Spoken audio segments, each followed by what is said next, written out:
अहिंसा महाव्रत। अहिंसा महाव्रत एक महत्वपूर्ण नैतिक सिद्धांत है जो न केवल धार्मिक बल्कि सामाजिक समरसता का भी आधार है। यह सिद्धांत कहता है कि किसी भी जीव को हानि पहुंचाना या उसे दुख देना गलत है। अहिंसा का पालन करने में केवल शारीरिक हिंसा से बचना नहीं बल्कि मानसिक और वाचिक हिंसा से भी बचना शामिल है। इसलिए यह मानवीय संबंधों में दया, प्रेम, करुणा, सद्भाव, सहिष्णुता और सम्मान की भावना को बढ़ावा देता है। जब हम अहिंसा महाव्रत की बात करते हैं तो हम उस आदर्श स्थिति की कल्पना करते हैं जहां मनुष्य जीवन के प्रति अपनी जिम्मेदारी को समझता है। इसका अर्थ है कि हर व्यक्ति अपने कार्यों का मूल्यांकन करे और समझे कि उसके कार्यों का दूसरों पर क्या प्रभाव पड़ी डीढ़ेगा। अहिंसा केवल बाहरी क्रियाओं तक सीमित नहीं है, यह हमारे विचारों और भावनाओं में भी समाहित होनी चाहिए। अगर हम सच्चे अर्थों में अहिंसक बनना चाहते हैं तो हमें अपने मन की मंशाओं को भी शुद्ध करना होगा। अहिंसा महाव्रत का पालन करके हम एक ऐसे समाज की रचना कर सकते हैं जहां संघर्ष और विवाद की जगह समझदारी और सहयोग हो। यह सिद्धांत हमें सिखाता है कि कैसे हम विपरीत परिस्थितियों में भी शांत रह सकते हैं। जब हम दूसरों के प्रति दया और करुणा का भाव रखते हैं तो खुद को भी मानसिक शांति प्राप्त होती है। अहिंसा न केवल हमारे लिए बल्कि हमारे समाज के लिए भी एक सुरक्षित और सुखद वातावरण सुनिश्चित करती है।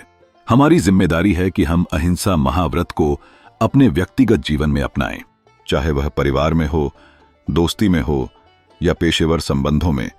हमें हमेशा यह ध्यान रखना चाहिए कि हम दूसरों के प्रति हिंसक व्यवहार न करें। इस सिद्धांत को अनुसरण करके हम न केवल अपने जीवन को सकारात्मक रूप से बदल सकते हैं बल्कि दूसरों पर भी सकारात्मक प्रभाव डाल सकते हैं। सत्य का मार्ग, अहिंसा का मार्ग जितना सीधा है उतना ही संकड़ा भी है। तलवार की धार पर चलने के समान है। नट लोग जिस रस्सी पर एक निगाह रखकर चल सकते हैं, सत्य और अहिंसा की रस्सी उससे भी पतली है। जरा भी असावधानी हुई कि नीचे गिरे। प्रतिपल साधना करने से ही उसके दर्शन हो सकते हैं, लेकिन सत्य के संपूर्ण दर्शन तो देह द्वारा हो नहीं सकते, असंभव हैं। उसकी तो केवल कल्पना ही की जा सकती है। क्षण भंगुर देह द्वारा शाश्वत धर्म का साक्षात्कार होना संभव नहीं। इसलिए आखिर में श्रद्धा का उपयोग तो करना ही होता है। इसी से जिज्ञासु को अहिंसा मिली। मेरे रास्ते में जो मुसीबतें आवें उन्हें मैं सहूं या उनके लिए जिनका भी नाश करना पड़े उनका नाश करता जाऊं और अपना रास्ता तय करूं। जिज्ञासु के सामने यह सवाल खड़ा हुआ। उसने देखा कि अगर नाश करता चलता है तो वह रास्ता तय नहीं करता बल्कि जहां था वहीं रह जाता है। अगर संकटों को सहता है तो वह आगे बढ़ता है। पहले ही क्षण में उसने देखा कि जिस सच को बाहर खोज रहा था वह तो उसके अंदर ही है। इसलिए जैसे जैसे वह नाश करता जाता है वह पिछड़ता जाता है, सत्य से दूर होता जाता है। हमारे मन तो सब हमारे सगे हैं, रिश्तेदार हैं, मित्र हैं। उन्हें सजा नहीं की जा सकती, लेकिन अकेला उपद्रव सहते जाना भी बस नहीं होगा। इससे कायरता पैदा हो सकती है। इससे हमने अपना एक दूसरा विशेष धर्म समझा। चोर यदि हमारे भाई बंद हैं तो हमें उनमें वैसी भावना पैदा करनी चाहिए, अर्थात हमें उन्हें अपनाने के लिए उपाय सोचने की तकलीफ उठानी चाहिए। यह अहिंसा का मार्ग है। इसमें उत्तरोत्तर दुख ही उठाना पड़ता है, अखंड धैर्य धारण करना सीखना पड़ता है। और यदि ऐसा हुआ तो आखिर चोर साहूकार बनता है।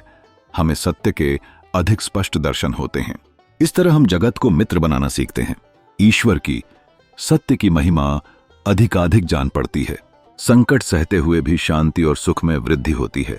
हमारा साहस, हिम्मत बढ़ता है। हम शाश्वत अशाश्वत के भेद को अधिक समझने लगते हैं।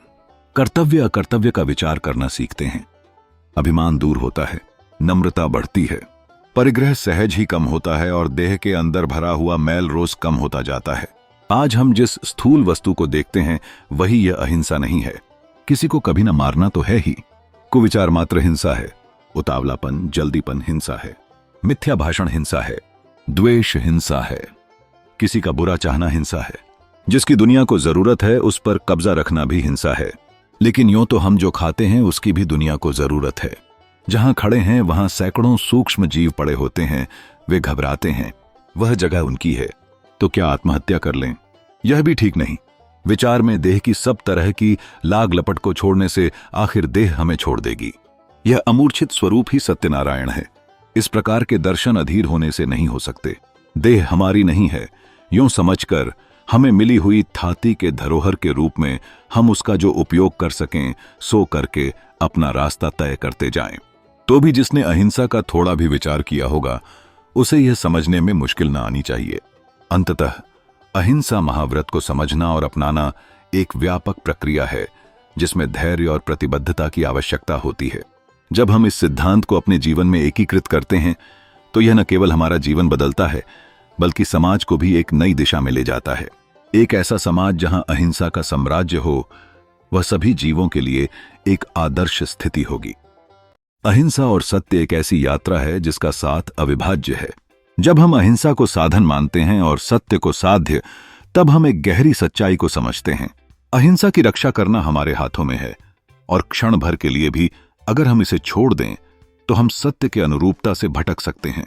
इस अद्वितीय संबंध की गहराई में समाहित हैं वह सच्चाइयां जो जीवन के प्रत्येक पहलू को छूती हैं। अपने विश्वास को दृढ़ रखने की आवश्यकता है। जब हमारे सामने चुनौती आए, बाह्य संकटों को देखने पर हमें असफलता का एहसास हो सकता है, लेकिन हमारे मन का दृढ़ विश्वास हमें स्थिरता प्रदान करता है।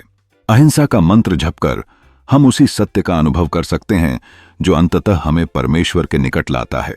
यह एक ऐसी यात्रा है जिसके लिए हमें अपने जीवन में निरंतर संघर्ष करना पड़ता है। सत्य का साक्षात्कार करने के लिए केवल एक ही मार्ग है, वह है अहिंसा। यह महाव्रत हमें प्रोत्साहित करता है कि हम न केवल अपने लिए बल्कि समाज के लिए भी एक सकारात्मक परिवर्तन लाने के लिए कृत संकल्पित हों। जैसे सिक्के के दोनों पहलू एक दूसरे से जुड़े होते हैं, ठीक वैसे ही सत्य और अहिंसा एक दूसरे के पूरक हैं। जब हम अहिंसा का पालन करते हैं तब हम सत्य के मार्ग पर अग्रसर होते हैं। परमेश्वर की कृपा से हम इस अटल प्रण को अपने जीवन में उतार सकते हैं।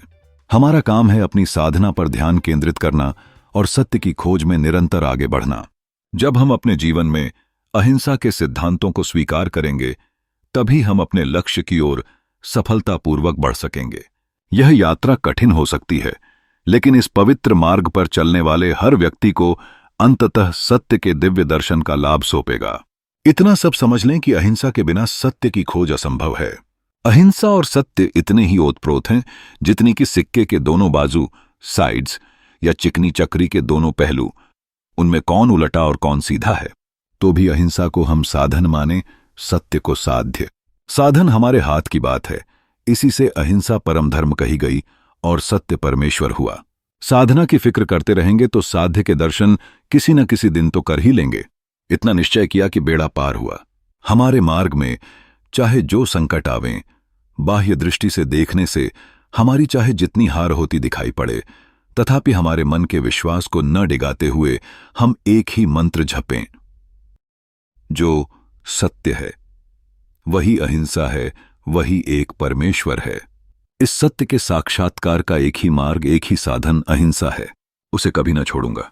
जिस सत्य रूप परमेश्वर के नाम यह प्रतिज्ञा की है, परमेश्वर उस अहिंसा महाव्रत के पालन का वह बल दे।